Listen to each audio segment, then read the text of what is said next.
ఏపీ45 news కి స్వాగతం.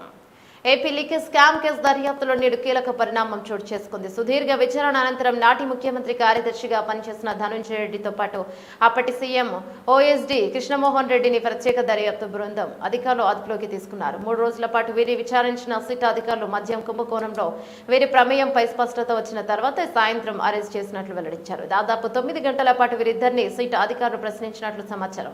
ఈ కేసులో ధనుంజయ రెడ్డి A31 నిందితుడిగా, కృష్ణమోహన్ రెడ్డి A32 నిందితుడిగా ఉన్నారు. కాగా ఇదే కేసులో వీరికి ముందస్తు బెయిల్ మంజూరు చేసేందుకు సుప్రీంకోర్టు నిరాకరించింది.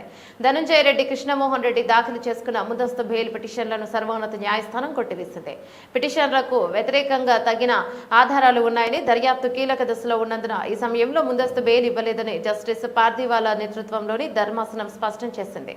ముందస్తు బెయిల్ మంజూరు చేస్తే అది దర్యాప్తు అధికారి విచారణకు ఆటంకం కలిగించినట్లు అవుతుందని అభిప్రాయపడింది. అంతకుముందు ఆంధ్రప్రదేశ్ హైకోర్టు వీరి ముందస్తు బెయిల్ అభ్యర్థనను తిరస్కరించగా ఆ తీర్పును సవాలు చేస్తూ వీరు సుప్రీంకోర్టును ఆశ్రయించారు.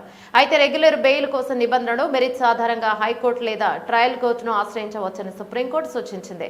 వేల కోట్ల రూపాయల మద్యం కుంభకోణంగా ఆరోపణలు ఎదుర్కొంటున్న ఈ కేసులో నాటి సీఎంఓ కార్యదర్శి ధనుంజయ రెడ్డి, జగన్, ఓఎస్డీ కృష్ణమోహన్ రెడ్డితో పాటు భారత్ సిమెంట్స్ పూర్తికాలపు డైరెక్టర్ గోవిందప్ప బాలాజీలను కూడా సిట్ ఇటీవల నిందితుల జాబితాలో చేర్చింది.